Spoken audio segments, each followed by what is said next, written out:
모습도 확인이 됩니다.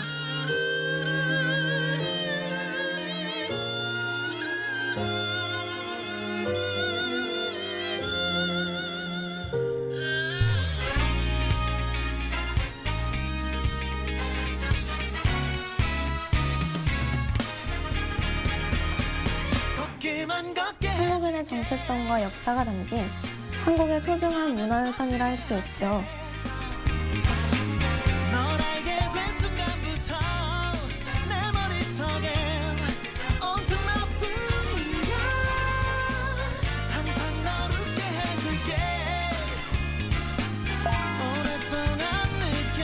한국 바로 알리기, 여러분도 함께 해주세요.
가볍게 웃고 난 무거운 숨을 쉬고 어쩔 수 없는 난 다시 손을 뻗어 이 사랑이 너닿게 닿는 그 순간 We end of my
Korea Initiative. The future is already in motion. Intelligence redesigns reality. Life expands beyond limits. Culture moves the world. Our vision reaches into the infinite. Together, we will go even further. The K Initiative.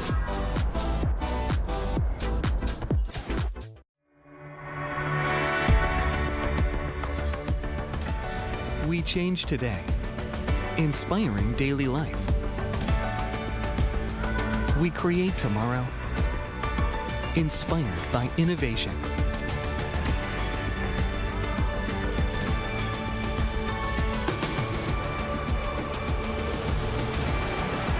change today. Create tomorrow. Lotte.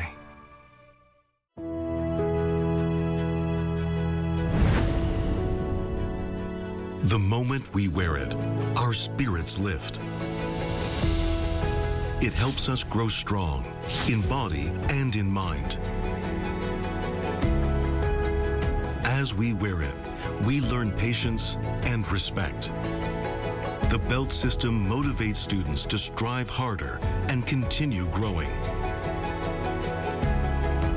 This uniform shapes movement into grace and turns performance into something thrilling.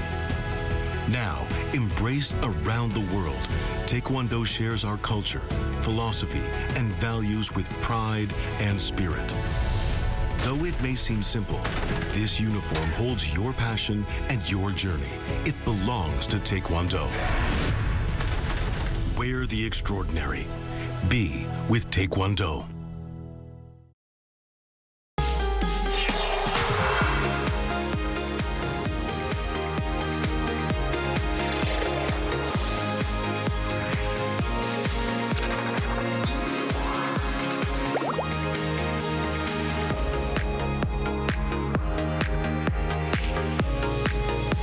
여러분 반갑습니다. I'm Kwon So-hwa and this is K-Culture Dive.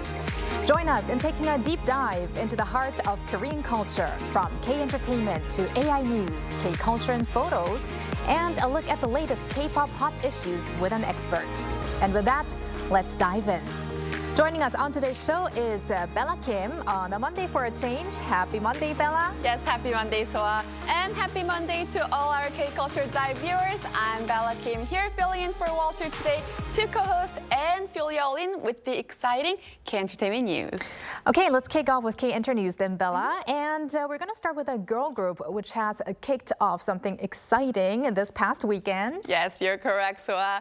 BABYMONSTER have officially launched their second world tour with a series of high-energy concerts here in Seoul.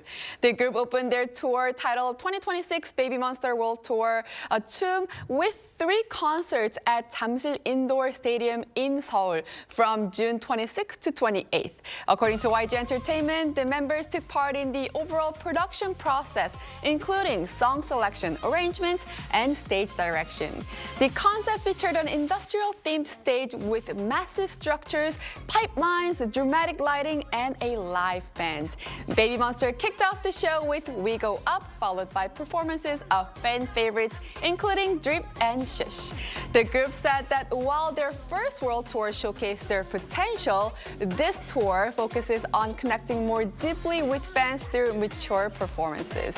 Following these whole concerts, BABYMONSTER will continue their tour across 18 cities with a total of 29 shows spanning over Asia, Europe, North and South America. That is great news for fans of Baemon, the Monsties. Yes. But now, Bella, let's turn to a boy group, ENHYPEN. I heard that they reached a milestone on YouTube. That's correct. ENHYPEN's music video for Bite Me has officially surpassed 200 million views on YouTube, becoming the group's first video to reach the milestone. The song was released back in 2023 as a title track of their mini album Dark Blood. It is a dark fantasy pop song that explores the theme of destined love and irresistible attraction. Bite Me has also enjoyed steady success on Spotify, surpassing 500 million streams last month and becoming ENHYPEN's most streamed track on the platform.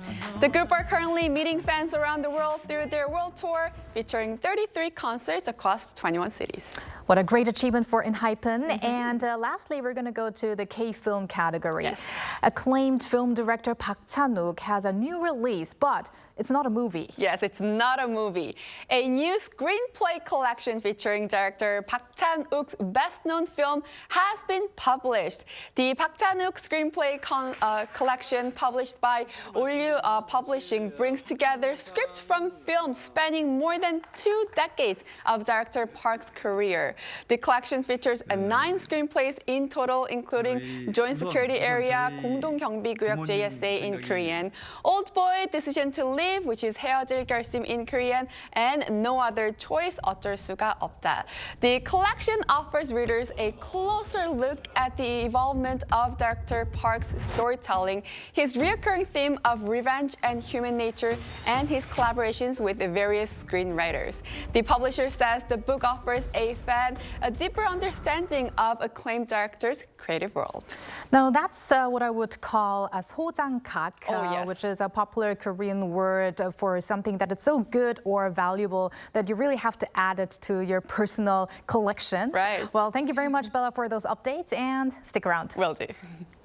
All right, now time to go over to our AI anchor Arirang for more on the culture front. Arirang.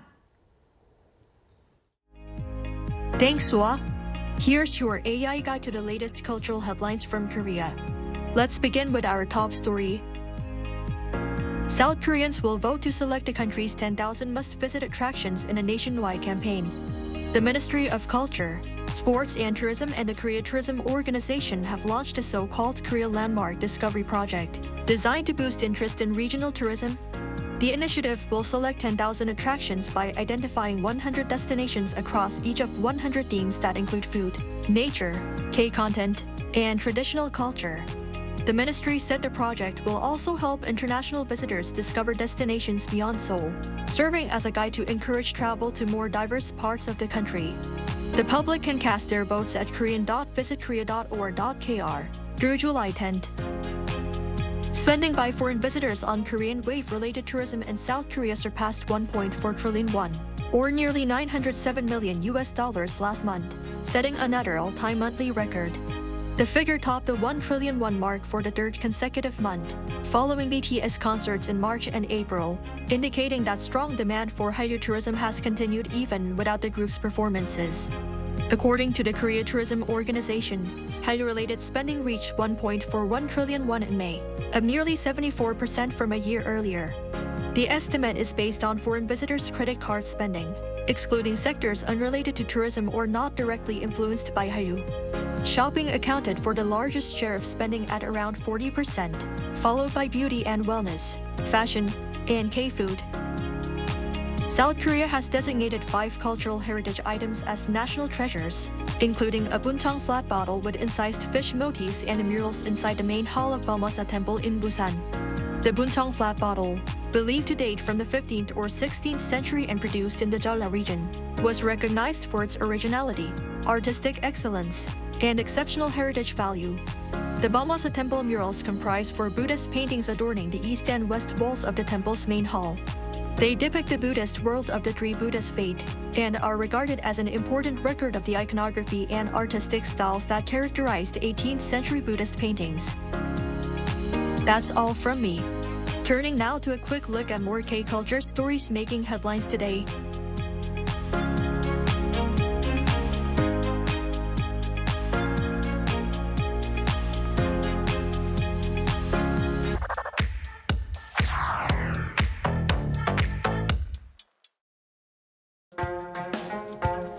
Through a single photo at a time, we take a closer look at culture in Korea. This is K-Culture in Photos. Our keyword today is gugak, or Korean traditional music. Many people associate gugak with colorful hanbok, traditional instruments, and energetic percussion performances like these. But gugak keeps evolving. These photos show a performance that combines traditional music with b-boy breakdancing, creating a modern twist on centuries-old traditions.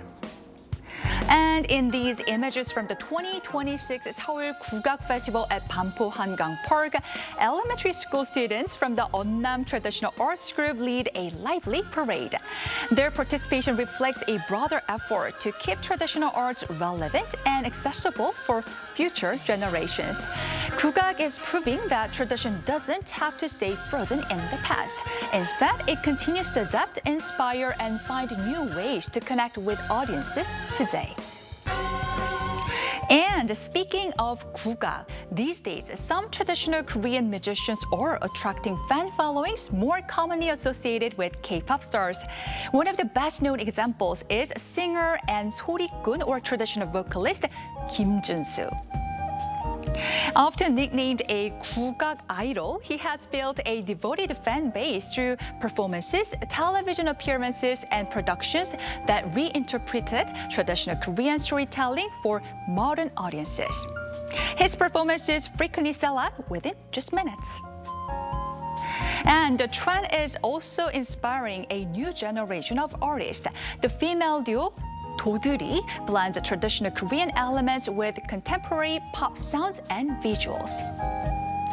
And these scenes are from 도들이's music video, Just Like a Dream.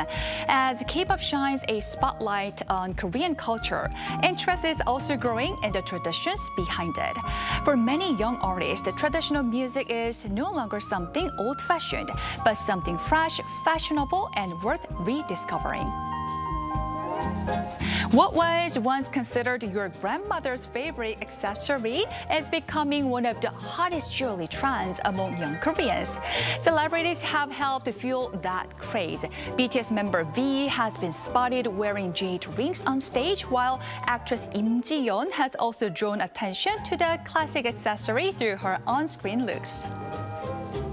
Social media is now filled with photos of jade rings in a variety of colors, from traditional green to purple and pastel shades. Beautifully packaged in elegant cases, they are increasingly being chosen as meaningful gifts for special occasions. Many designs feature traditional Korean patterns or decorative elements, while others are stacked with modern rings for a stylish, layered looks.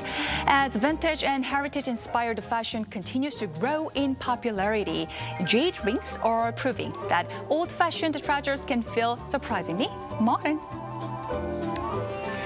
Look at this crowd. Thousands of visitors packed this year's Seoul International Book Fair, with long lines forming even before the doors opened.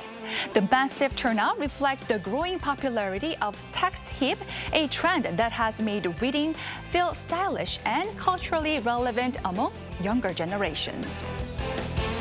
Inside, publishers went far beyond simply displaying books. Visitors could browse colorfully curated collections, relax with a book in cozy lounge spaces, and enjoy creative experiences designed to make reading more engaging. Some booths even feature staff dressed as chefs serving books to visitors as if they were items on a menu. The fair also showcased a growing trend in Korea's reading culture, from stylish clothing and bags to collectible merchandise inspired by books and authors. Many booths felt more like lifestyle or fashion brands than traditional bookstores. As reading becomes increasingly associated with identity and personal taste, events like the Seoul International Book Fair are attracting not only avid readers, but also a new generation eager to experience book culture in fresh and creative ways. Whether through music, fashion, or books, Korea's cultural heritage continues to reinvent itself for a changing generation.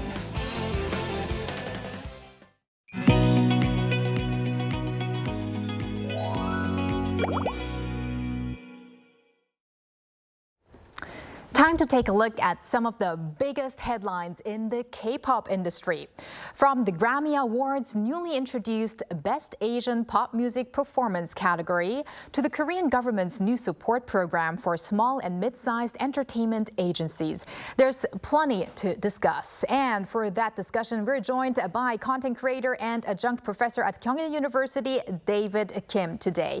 Welcome back, David. Hi, David. Hello, glad to be back. We're very happy to have you here in the studio, David. And first and foremost, beginning next year, the Grammy Awards will introduce a brand new category, Best Asian Pop Music Performance. So what was your reaction when you first heard the news? And also, what do you think does this mean for the whole K-pop industry? Right, so when I first heard it, I had mixed reactions, to be honest. I think there are a lot of pros and cons about this big change.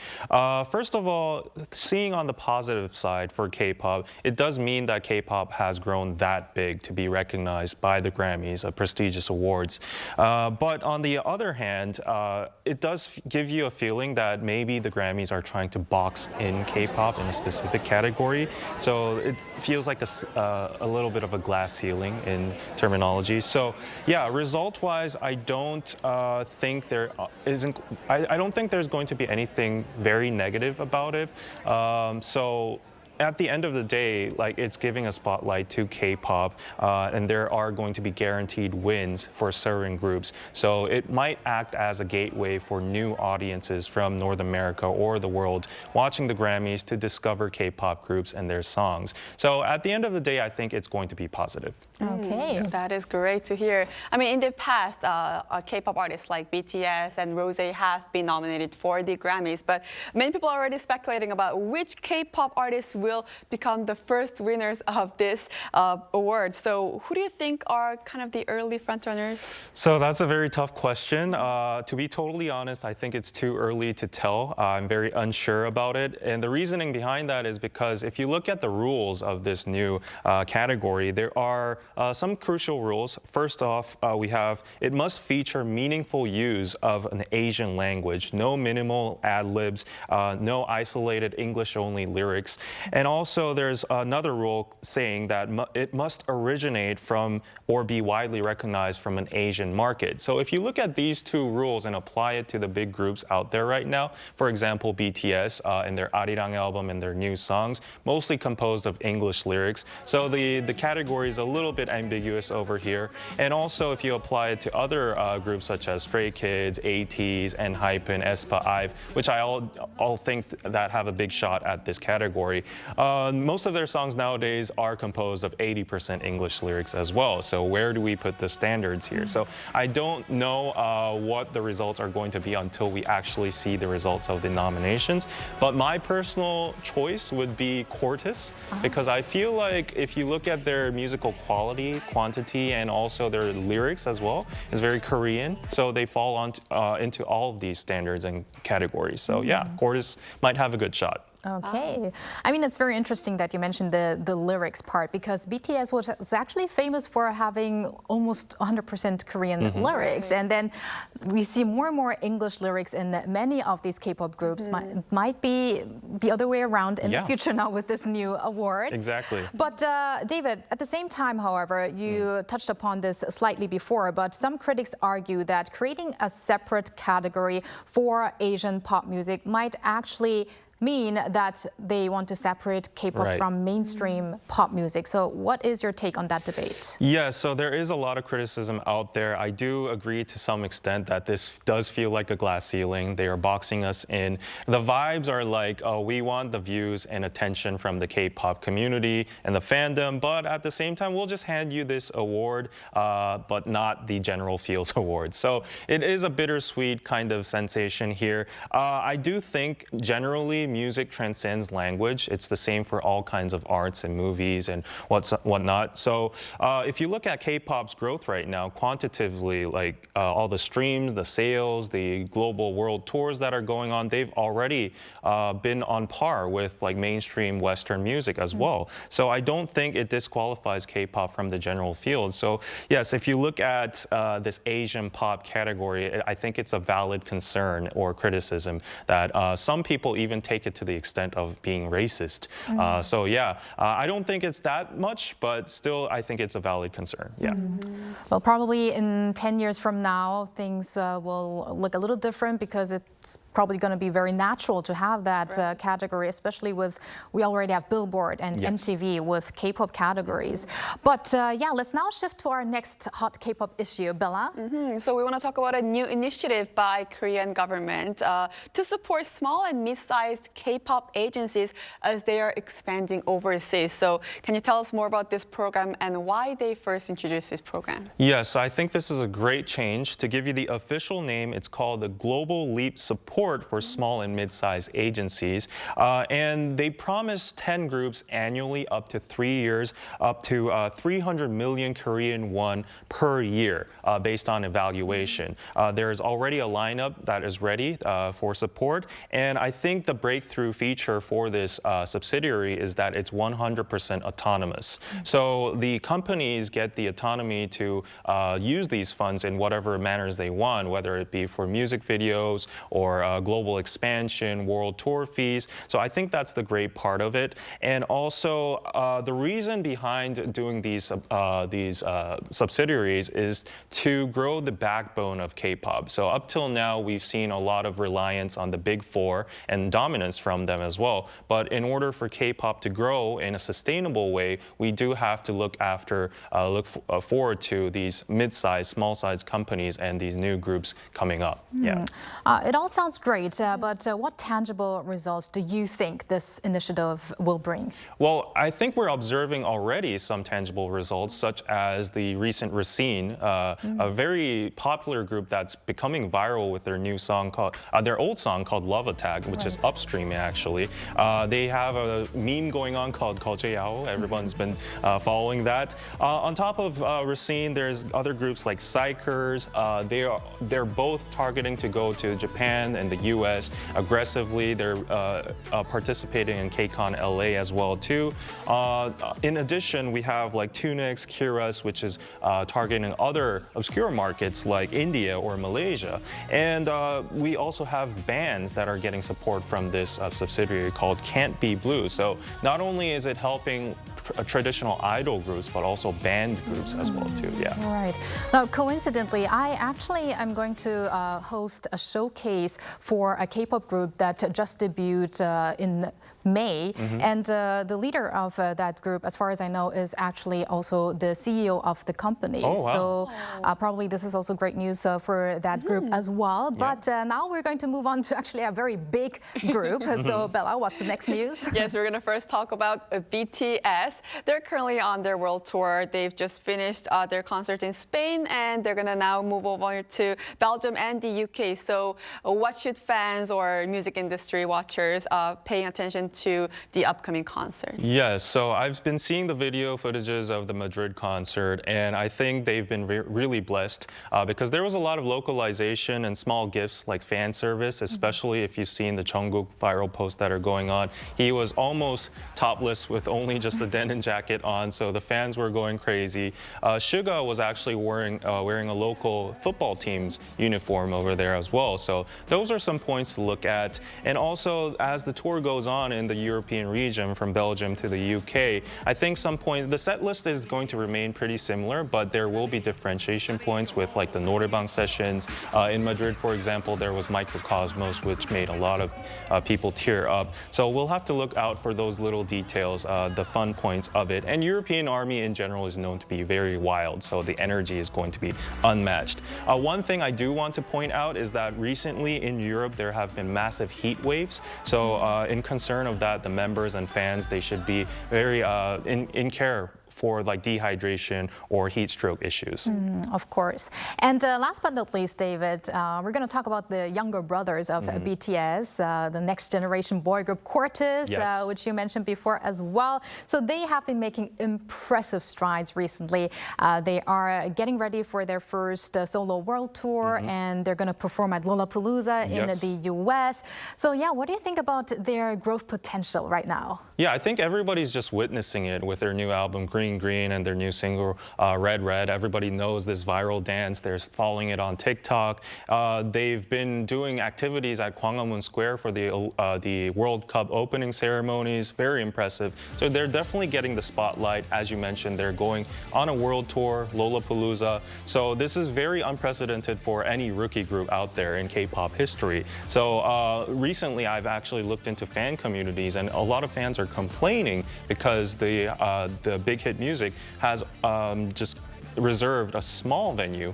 So the fans are having problems securing tickets for themselves. So they should have booked a bigger venue that just shows their popularity. And in the future, I feel like, you know, the young creator crew vibes with the virality, the Koreanness, everything just combined together is going to make them a very, very big success. Yes. And just a very quick question. Do you think Quartus could become as big as BTS or even bigger? Oh, please do not ask that question. But I do think they have the biggest potential right now to be on par, like if anybody can go to that level. Right, Yes. and maybe in 2027, we will maybe see them also at the Grammys. We'll have Yes, to maybe, see. yeah. All right, thank you very much, David, for all those hot K-pop issues, and see you next time. Thank you. Thank you. And thank you, Bella, as always. We're going to have you right here tomorrow. Yes, I'll see you tomorrow. Thanks for watching and your interest in everything K-culture. Please tune in again tomorrow, 2 p.m. Korea time. Keep diving.